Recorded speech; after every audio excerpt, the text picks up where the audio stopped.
ایک بوڑھے باپ نے اپنے بچے سے پوچھا کہ بیٹا یہ دیوار پہ کیا بیٹھا ہوا ہے؟ تو بیٹے نے کہا کوا۔ کیا کہا؟ کوا۔ بوڑھے نے پھر پوچھا، آج کی جو ینگ جنریشن ہے نا، وہ اپنے باپ کی زیادہ سوالات برداشت، بولو نا، وہ خدا کی قسم سارا دن موٹیویشنل اسپیکر کو سنتی رہے گی نا، پھر بھی اپنے باپ کی بات اس کو برداشت نہیں ہوگی۔ دم ہی نہیں ہے اس میں، معاشرے کی اصلاح ہے ہی نہیں۔ تو اس بوڑھے نے کہا کہ بیٹا یہ کیا ہے؟ یہ کیا ہے؟ تو بیٹے نے کیا جواب دیا؟ کوا۔ دوبارہ اس نے پوچھا بیٹا یہ کیا ہے؟ بیٹے نے کیا کہا؟ کوا۔ تیسری دفعہ پوچھا تو کوئی بہت ہی شریف خاندان کا بیٹا تھا، تو تیسری دفعہ میں سوال برداشت کر گیا، ورنہ آج نوجوان کے پاس بوڑھے باپ اور بوڑھی ماں کو برداشت کرنے کا حوصلہ نہیں ہے۔ 2-3 سوالات پر ہی آگ بگولا ہو جاتے ہیں۔ وہ مجھ سے کہتے ہیں میرے ابا ایسے، میرے پاپا ویسے۔ او بھائی، اگر تیرے ابا اچھے ہوتے تو اچھا تو دوست بھی ہو تو اس کے ساتھ اچھا سلوک کرنا چاہیے نا۔ ابا اما تو خراب ہوں پھر اچھا سلوک کرنے کا حکم، اس لیے کہ ان کے احسانات ان کی برائیوں سے بولو زیادہ ہیں۔ جو احسان انہوں نے کر دیا وہ ایسا آپ پر احسان کر دیا ہے کہ اب اس کا بدلہ قیامت تک آپ نہیں چکا سکتے۔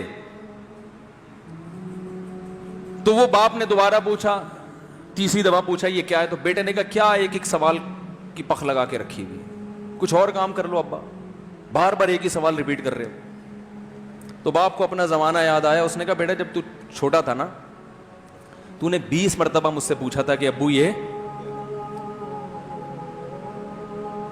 20 مرتبہ پوچھا تھا، اور میں ایک دفعہ بھی میں نے جھنجھلا کے جواب بولو نہیں دیا تھا۔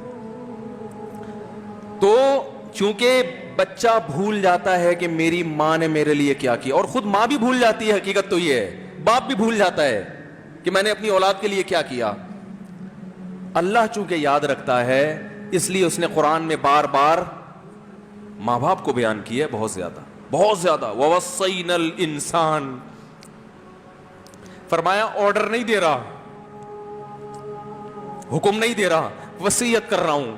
جیسے کوئی مرتے ہوئے دنیا سے جاتا ہے نا، ایسے وصیت کر رہا ہوں، حکم نہیں، وصیت حکم سے بڑھ کر چیز ہے کہ ان کو نہیں بھولنا ہے، تم نے ان کو نہیں بھولنا ہے۔ تو میرے لیے سب سے مشکل جو ٹاپک ہے نا، وہ والدین کے حقوق پہ بات ہے، کیونکہ جذبات بولنے نہیں دیتے، ساتھ دماغ کو اپنا ہٹاتا ہوں میں۔ جو آج کل والدین کے ساتھ ہو رہا ہے، اپنی بیوی کو دیکھا کرو یار، کیسے پالتی ہے،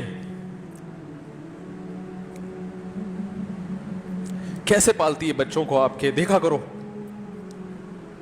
کیسے صبح صبح ان کے کپڑے استری کر رہی ہوگی، کیسے محبت سے ناشتہ بنا رہی ہوگی، کیسے محبت سے وین میں بٹھا رہی ہوگی۔ عورت کسی کے لیے بھی منافقت رکھ سکتی ہے، کسی سے بھی دشمنی رکھ سکتی ہے، اولاد کے لیے ماں سے بڑا تحفہ بولو، اولاد کے ساتھ کبھی بھی برا نہیں سوچتی ہو، ایسا اللہ نے اس پر احسان کیا، آج وہ برداشت نہیں ہو رہی۔ کمبخت مرنے کے بعد غسل نہیں دے رہے ہوتے اس کو، باپ مر گیا فوراً عیدی سینٹر غسل کے لیے، ماں مر گئی عیدی سینٹر۔ او بھائی اب تو آخری سفر ہے، بیٹی کو چاہیے ماں کو گود میں بٹھا کے غسل دے، فخر کرے، اس کی باڈی پہ ہاتھ نہیں لگا رہے، مر گئی ہے۔ کیسے یہ ہے اللہ کے ہاں میرے بھائی، تمہاری دولت کی کوئی ویلیو بولو نہیں ہے، تم کتنے بڑے سائنٹسٹ بن جاؤ، پہلے انسان بنو، انسان۔ کچھ دنیا سلوٹ کرے گی مرنے کے بعد، خدا نہیں مانے گا۔ بہت سے لوگوں کی قبروں پہ 21 توپوں کی سلامی ہوتی ہے، بڑے بڑے پروٹوکول دیے جاتے ہیں، آخرت میں پتا چلے گا کہ کتنی توپوں کی سلامی کا مستحق تھا، کتنی توپوں کی سلامی کا حقدار تھے، آخرت میں پتا چلے گا۔